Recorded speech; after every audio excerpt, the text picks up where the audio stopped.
चटोरी बीवी। अरे ये क्या बात हुई, बेटी खूब खाए तो भी कुछ खाती नहीं, और बहू बहू जरा सा खाने की शौकीन, तू चटोरी।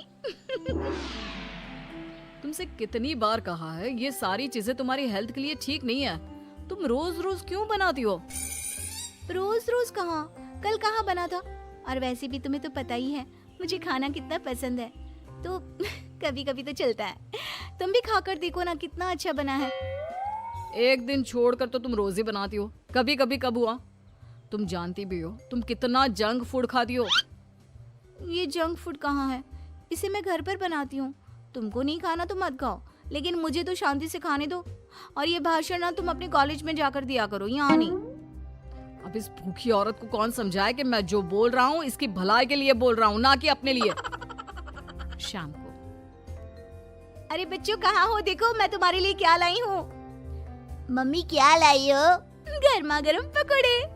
अरे वाह, पकोड़े। तुम फिर से कुछ ले आई? खुद तो खाती ही हो, ऊपर से बच्चों को भी ऐसा खाना खिलाती हो। दोनों माँ बेटे का साइज बिल्कुल एक जैसा है।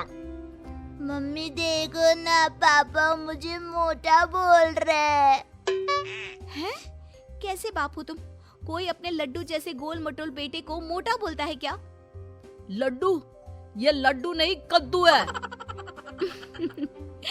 कद्दू जी माफ कीजिएगा। खैर बच्चे ये सुनकर रोने लगता है। देखो रुला दिया ना मेरे लड्डू को, बेचारा। ले लड्डू तू ये पकोड़े खा, हाँ इनको रहने दे, ये ऐसे ही है टेढ़े। शाम को सुरेश के माँ बाप घर आते हैं। ये इतना सारा खाना तूने किसके लिए बनाया हुआ है बहू? माँ जी ये सब खाना हमारे लिए ही है। आप लोग बड़े दिनों बाद हमसे मिलने आए हैं ना, इतना तो बनता है माँ जी। माँ ये जो बोल रही है ना आपके लिए, वो आपके लिए नहीं है, उसने खुद के लिए बनाया है। माँ जी आप ना इनकी बातों पर ज्यादा ध्यान मत दीजिए, इनकी तो आदत ही है मजाक करने की। आप खाना खाइए ना। बहू खाना तो बहुत अच्छा बना है, एकदम चटपटा। लेकिन हमारी उम्र में लोग चटपटे से ज्यादा सादा भोजन खाना पसंद करते हैं। ये सही बोल रहे हैं। वो क्या है ना बहू, हम लोगों की उम्र में ऐसा खाना पचने में बहुत टाइम लगता है, नहीं तो ऐसा खाना कौन ना खाना चाहे। तो माँ जी खाइए ना, एक ना एक दिन सबको जाना ही है, तो खाकर क्यों ना जाया जाए। अरे ये तुम क्या बोल रही हो, होश में तो हो। अरे एक दिन सबको जाना है तो क्या सड़क में गाड़ी के नीचे लेट जाए? लगता है खाना तीखा बनाते बनाते बहू की जुबान भी बहुत तीखी हो गई है। बहू सोच समझ के तो बोला करो कि क्या बोल रही हो। माँ जी आप थोड़े दिन और रुक जाइए, मैं आपको रोज ऐसा खाना बनाकर खिलाऊंगी, फिर तो आपका पेट भी इसकी इजाजत दे देगा। बेटा लड़का है, बहू ऐसा खाना खिलाकर मेरा पत्ता जल्दी काटने का सोच रही है।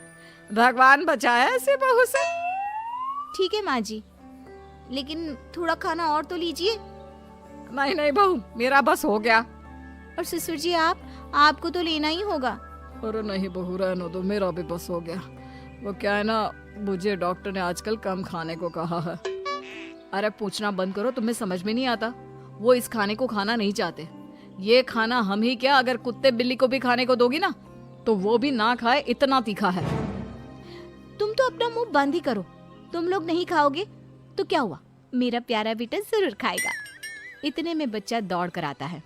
लो आ गया, शैतान का नाम लिया और शैतान हाजिर। खिलाओ इसको और गेंडा बना दो। अरे लड्डू, ये लड्डू कद्दू में कैसे बदल गया, कितना मोटा हो गया है। सच्ची दादी मैं मोटा हो गया क्या?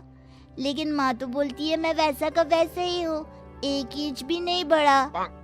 अरे कितना कमजोर है मेरा बच्चा, हाय मेरा बच्चा। सच कहा, तुम्हारी माँ ने तुम्हें 1 इंच भी नहीं बढ़ने दिया, बस पेट बाहर आता जा रहा है। माँ जी ये आप क्या बोल रही हैं? कहाँ है मेरा बेटा मोटा, इसे तो तंदुरुस्त बोलते हैं। तब तो मुझ जैसे को हड्डी बोलते होंगे ना। आप सभी लोग ना मेरे बेटे और मेरा मजाक मत उड़ाइए। चल बेटा हम चलते हैं हमारे कमरे में, वहीं जाकर खाएंगे। ऐसे ही सुरेश की बीवी कुछ न कुछ नया बनाकर खाती रहती थी। लेकिन एक दिन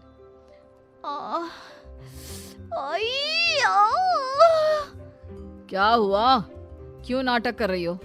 अगर तुम मेरा ध्यान अपनी तरफ खींचने के लिए ये सब कर रही हो तो नहीं जी, मुझे सच्ची में बहुत दर्द हो रहा है। इतना दर्द जैसे पेट में आग लग गई हो। क्या सच्ची में? क्या खाया था? आग पेट में लग गई? कैसे? मैं दर्द से परेशान हूँ और आपको मजाक लग रहा है। मैं ये दर्द नहीं सह पाऊंगी। मुझे डॉक्टर के पास ले चलिए प्लीज। पागल, डॉक्टर के पास नहीं, तुझे तो किसी खाने के ठेले में खड़ा कर देते हैं। क्यों? वहीं जाकर तुम ठीक हो जाओगी। सुरेश अपनी बीवी को पास के हॉस्पिटल ले जाता है और उसे दिखाता है। डॉक्टर जी, क्या हुआ है? मेरी बीवी को ऐसा क्यों लगता है जैसे उसके पेट में आग लगी है? कहीं ये... पति डर सा जाता है, लेकिन तभी अरे नहीं नहीं, कुछ नहीं। वो क्या है ना, लगता है आपकी बीवी कुछ ज़्यादा ही तीखा खाना खाती है। अब आजकल की औरतें कहाँ ऐसा खाना खाती हैं, लेकिन अब इसी के कारण इनके पेट में इन्फेक्शन हो गया है। अच्छा, तो डॉक्टर ये इन्फेक्शन सही कैसे होगा? ये तो तीखा खाना छोड़ ही नहीं सकती। नहीं छोड़ सकती तो क्या होता है? अरे भैया, इनको तीखा और बाहर का खाना बंद करना ही होगा, नहीं तो ये इन्फेक्शन फैल गया तो अच्छा नहीं है। इसका ऑपरेशन करना पड़ेगा। फिर तो ये गजब सा फिगर है ना भाभी जी का वो अम्मी जी जैसा हो जाएगा। बाकी भाभी जी की मर्जी। नहीं नहीं, मैं मोटी आंटी जैसी नहीं बनना चाहती। पर डॉक्टर साहब, अच्छा मैं ये सब खाना छोड़ दूंगी।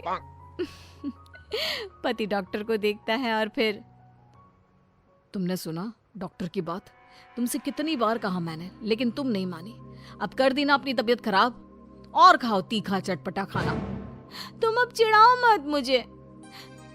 अच्छा तुम ये डॉक्टर से पूछ कर आओ ना कि हफ्ते में एक दिन खा सकते हैं क्या। उस वक्त तो डर के मैंने बोल दिया था, लेकिन अब मुझे मुश्किल लग रहा है। यहाँ जान पर बनाई है और इसको खाने की पड़ी है। अभी भी आधी रात को मेरी नींद खराब कर तुमको अपने खाने की चिंता हो रही है। यार कुछ तो सुधर जाओ। तभी सास बच्चे को लेकर आती है। बेटा, ये छोटू भी पता नहीं क्यों पेट पकड़ कर बैठा है, जरा देख ले। अब इसे क्या हो गया? माँ, मुझे तो डर लग रहा है कि कहीं इन दोनों का ही ऑपरेशन ना करवाना पड़ जाए। अरे पर तू पैसे कहाँ से लाएगा? वैसे बहू के गहने हैं ना, उसे बेच सकते हैं हम। नहीं नहीं, मेरे गहनों की ओर ना देखना। मैं वादा करती हूँ, मैं चटोरे खाने की ओर नजर भी नहीं लगाऊंगी।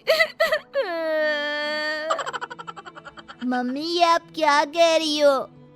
हाँ बेटा, मेरी गलती है कि मैंने इतना चटोरा तुझे बना दिया।